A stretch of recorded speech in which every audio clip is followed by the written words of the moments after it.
Donna Milakovic, welcome to the Women in Business Impact Lab podcast. Thank you. It is a pleasure to be with you. Angela Schill and I will be chatting with Donna today. She's joining us from, did you say the Houston area? Is that right? Yeah. A recent move to the Houston area. Wonderful. And we are here in beautiful Orem, Utah. Today, we're going to be talking about leaning into strengths-based leadership. I think this is a topic that comes up fairly often. Do we take a deficit approach, or do we take an asset-based approach?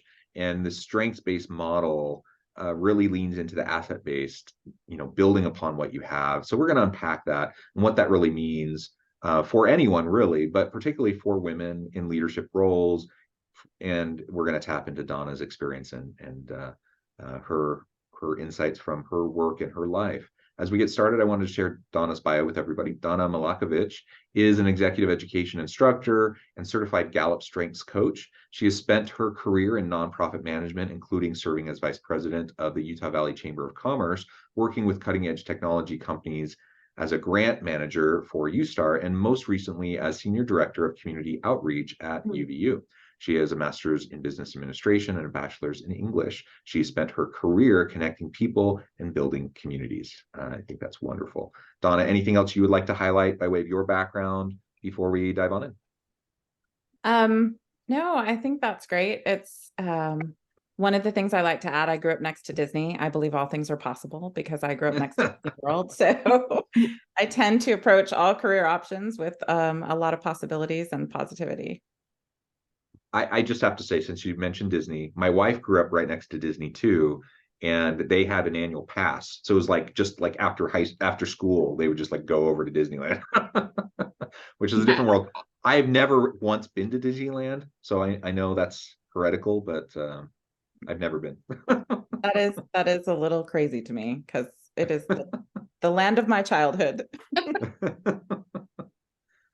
That will need to be fixed, John. Donna, I like John. I love this idea that you talk about spending your career connecting people and building communities. And as part of that, one of the things we want to talk to you about is your work as a certified strengths coach. And wondering if you can share with us a little bit more about your work in that arena, and maybe how you got started doing that, as well as anything you want to share about what that looks like for you today.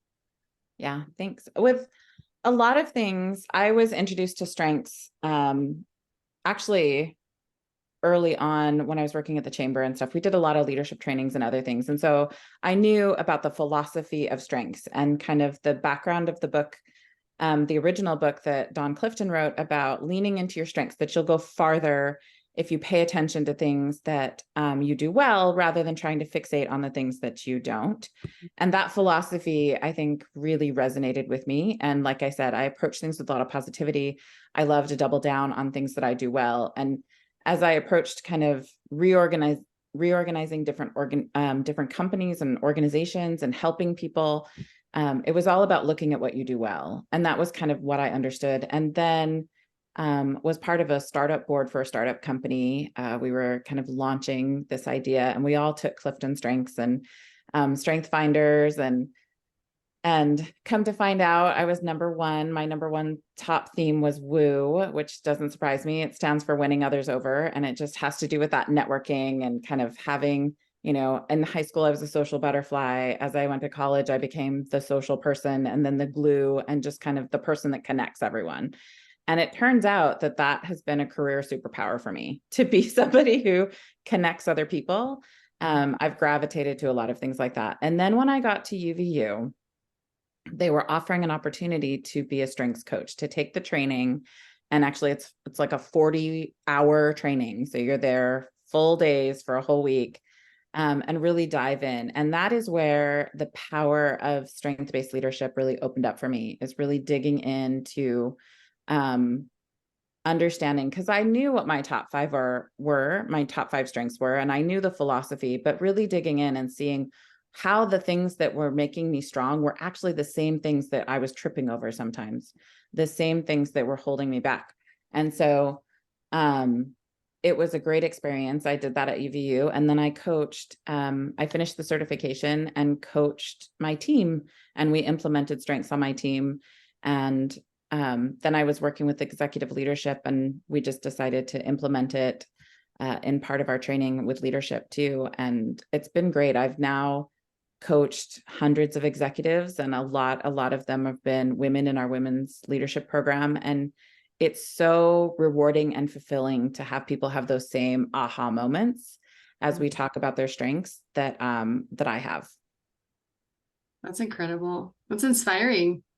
And when you do this teaching, I mean, obviously, I imagine it cements things for you in terms of what the principles of these strength-based leadership, what that whole, I'm lost for words here, but the principles surrounding it. What absolutely. Yeah, absolutely. And, they say, and anytime you teach, you learn as much as anyone you're teaching, right? And I find that as as I prepared communication and strengths-based leadership and integrity and strengths-based leadership and different topics on team leadership and individual leadership and introduction to your strengths, it does solidify for me. But then on the one-on-ones, I've really enjoyed getting to know how everyone's strengths uniquely show up for them. And 100% of the time when I tell people I'm a strengths coach, they look at me and they go, "What are my strengths?" And I'm like, I have no idea. Like I am not a fortune teller, and I don't have a crystal ball. And even if I did know your strengths, it's the beginning of a conversation, because Right. one of the principles is that, our top 5, we are the likelihood that somebody else will have the same top 5 in the same order that I have, or you have, John, is 1 in 33 million. So even if we all had woo somewhere in our top 5, it would still show up for each of us a little differently.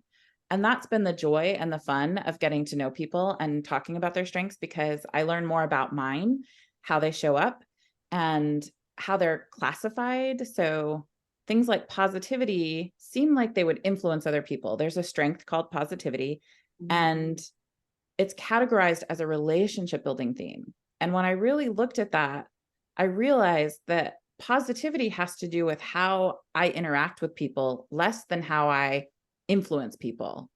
And it's not about happiness. It's about being hopeful and giving people second chances and just believing that there's a silver lining at the end of the day. But it's not always about being happy. So people see positivity and they think, oh, you must be happy all the time. And it's really about how I interact with people in a positive way, and not about influencing people or walking around as a ray of sunshine. I am not a ray of sunshine all the time, but I do have an optimism that carries into my relationships with people, that I think has also helped me be a connector. What are some of the other, I mean, you've talked about this positivity piece, which I think is fascinating to look at as how you interact with others, and not necessarily walking around as a ray of sunshine, but it's the long term and the vision. What are some of the other principles? You've talked about woo as well.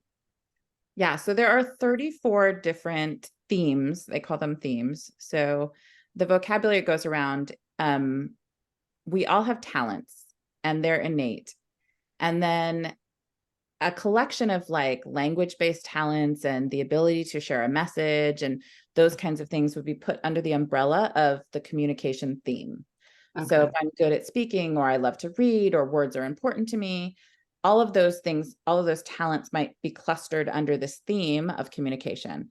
And there are 34 different themes, and we all have them, but the assessment tells us, the Clifton Strengths Assessment, which has now been going for well over 30 years and has millions and millions of people who participated. It might even be closer to 50, has millions of people participating in it. The assessment gives you a ranking from 1 to 34 of how they show up in your preferences, really. I tell people all the time, it is not a skills test.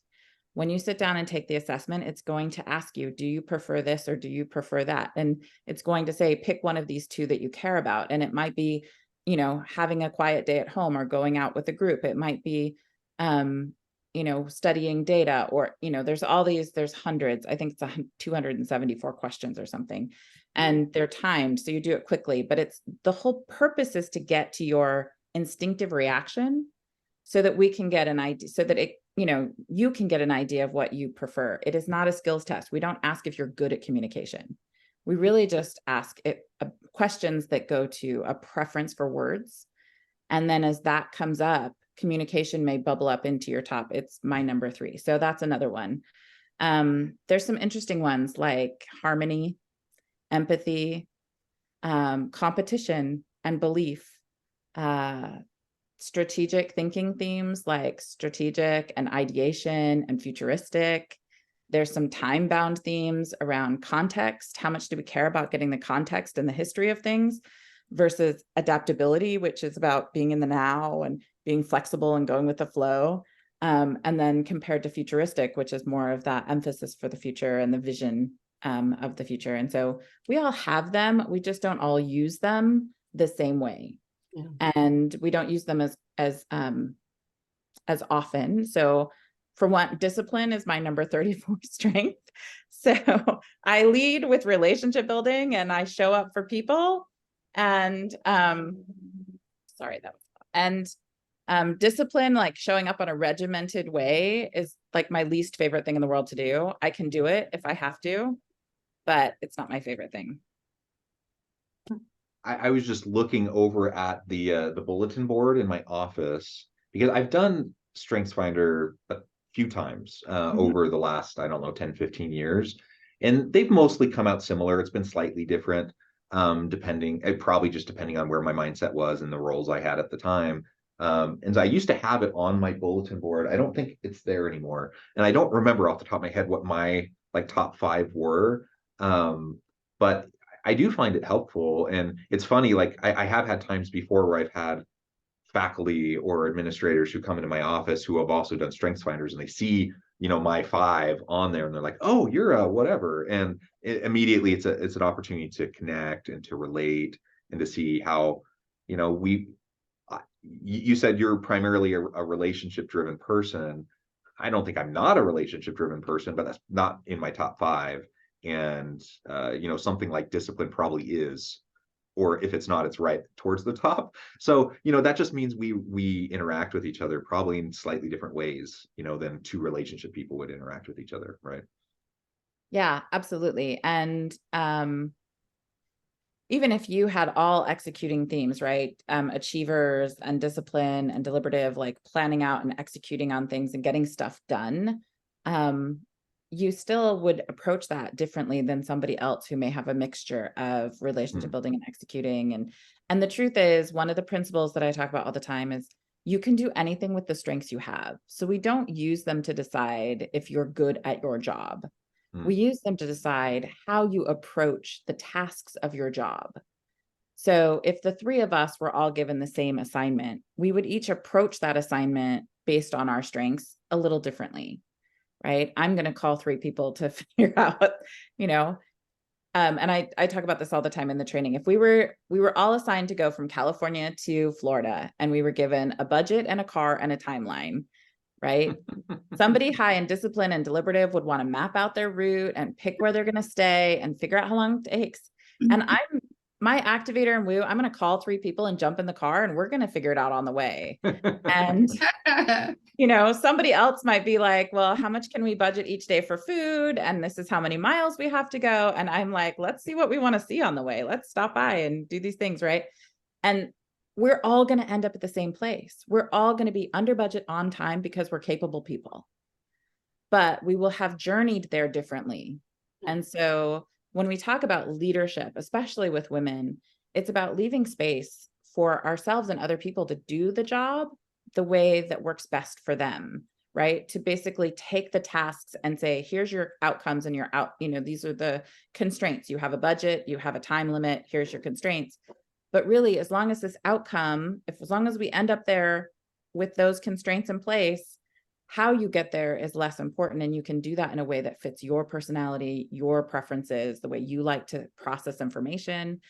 And I've really gravitated to positions in my life that were people oriented, but they've been all over industries. I mean, I've actually never held a job for more than 3 years in the same role since I was 15. So I've progressed through multiple industries doing multiple things. And I tell people, I just really like to build cool things with cool people. And I don't care what industry that's in. I love teaching. I love technology. I love community.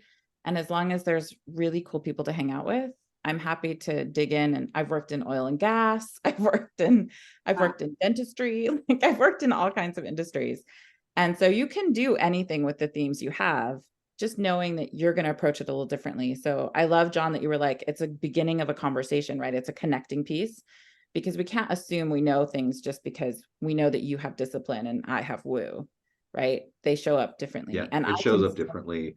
And Yeah. also, like I remember one time, it's not just with strengths finders. I've had this happen with Myers-Briggs, color code, like you name any of the things. Some people have a tendency to get quite dogmatic around, the results of those and the profiles for the individuals, and then it becomes very, very prescriptive, which is not the intention of these instruments at all. They're self-reflective tools, to better understand where we're at and how we relate to other people. Absolutely. And they're starting points, Yeah. right? They're not, one of the things that I feel like people do wrong when they implement strengths is they kind of lose the principle of leaning into what you do well and letting others lean into what you do well. And they start labeling people based on their strengths, which is never the intention. They are not labels. I have a little sign that says labels are for jars, not for people, right? Like this is, it's not intended. I don't label myself because I use my top 15 strengths. Like when I look at them, the ones I use every day that influence how I make decisions and how I process information, it's like my top 15. I'm not going to sit down and have a conversation, and I'm not going to put 15 labels on my door because people are complicated, right? And there may be some that we understand better at times than others, or things that show up differently than others. And I love when somebody comes to me and says, well, I'm not this. I'm not positive. Positivity shouldn't be my top 5. And I'm like, well, let's talk about that. And as we dig into it, people inevitably, they start to go, oh, well, I do see relationships that way, but mostly in my personal life. And I'm like, we didn't ask whether it was personal or professional. Right. We just asked what you like, and that's the, I say we, but the test was, way preceded my last 5 years in coaching. I love when people start to see that they really are better at knowing themselves than they thought. And there's a lot to uncover and unpack. And if you slap a label on it and call it something, you're going to be wrong. It's like when people ask me what their strengths are, and I'm like, I don't have a crystal ball. Even if I knew what your top 5 were, I still wouldn't know how they show up for you. Like, how do they work for you and how do you use them? So. And, as you're talking about this, my first thought is, okay, now what do you do with this? And as I listened to you talk a little more, I thought, okay, these, I've done some of these tests as well, these 360s. And I think part of it, listening to you, is understanding who you are and realizing that you do know yourself well, and to embrace those strengths and be maybe more mindful of the way you operate, but also giving you permission, because talking about you love to build cool things with cool people, and that you've shifted and adjusted in different arenas, and you've been able to adapt to so many different types of roles. And that's part of, those are your strengths. And to recognize that and to embrace it, I think that's one of the powers that I'm noticing as I'm listening to you talk about this. And I'm wondering, when you're coaching people, what do you do at that point when they find their strengths and they're becoming mindful and you're telling them not to label themselves or others? How do they better implement what they now know? And where does that take them? Yeah, it's really different for different people. I've coached other coaches, and I've coached people who've never seen this before and are just experiencing it for the first time. And but really I think the common thread, no matter whether we're teaching a class, working with an industry, I've done implementations where whole organizations have said, we want this on our whole strategic plan. So everybody's going to be on board, and everybody's never on board all the way. But as we create strength advocates and start using it as a culture and a vocabulary. So the whole gambit of, I just found out about this today and I've done really, really well with this. And the common thread is really about articulating the things that you're good at and being aware of the blind spots. We call them balconies and basements. So just understanding that those things that you do very, very well are also things that you trip over sometimes, because you assume other people do them well too, or you assume other people should do them well too. So the common thread is really looking at, what are my strengths? How are they helping me? How are they hindering me? And how are they blinding me to other people's abilities? And then really looking at, how do I articulate them? Because I'm not necessarily, I just coached somebody recently who was like, I'm thinking I may need to apply for more jobs. How do I put this on a resume? How do I put my strengths out there? And understanding them. And I think as we embrace them, we can, one, use them intentionally, we can articulate them to other people, and then we can ask the right questions so we understand other people's perspectives. And we can watch out for the blind spots, would be number 4, right? I'll give you an example of a blind spot. So I'm really, really good at connecting. I love having social variety. I love being very I go into a group full of people just excited to meet a bunch of new friends. Like, I don't really have the social barrier of this is awkward with most social communication. So I just come in and I am happy to meet everybody. The difficulty is when somebody is talking to me, I can't just walk away. Like, because I am a woo, I have to show up for you whether I want to or not. And sometimes to my detriment, right? I've been teaching all day and we're walking out of the building and I am looking for 5 minutes of quiet time before the next event. And if you're standing there talking to me, I'm going to show up for you because that's what my woo does. I can't really rein it back in and say, and I do have to find those boundaries, but I will be with the crowd until the last minute. And sometimes it's exhausting personally. So that's something that woo runs into. The other thing is that people sometimes feel like, because I know or maintain somewhere between 1,500 relationships at a time, that they don't, that maybe I'm not as deeply connected, right? So people can feel like they aren't as important to me as they should be. Because it's that social butterfly. When people label you a social butterfly, they do that because they want you to stop flitting around and stay still. Yeah. And so there are barriers to the things that we love. Positivity even has a downside, because when it takes a while, but when the trust is really broken in a relationship and that second chance isn't working and I don't see a silver lining, it actually emotionally feels much harder for me, because when I lose the silver lining, my positivity is really offended and it really feels a lot bleaker than it probably is. And it takes me longer to kind of come back and figure it out. The fact that I can see the silver lining in most things is a great strength. And when it doesn't work, it's a really hard basement to fall into, because you have to climb back out of it and it can be really hard. And do you address that in your coaching when it's those blind spots, like what to do when you get into those deep basements?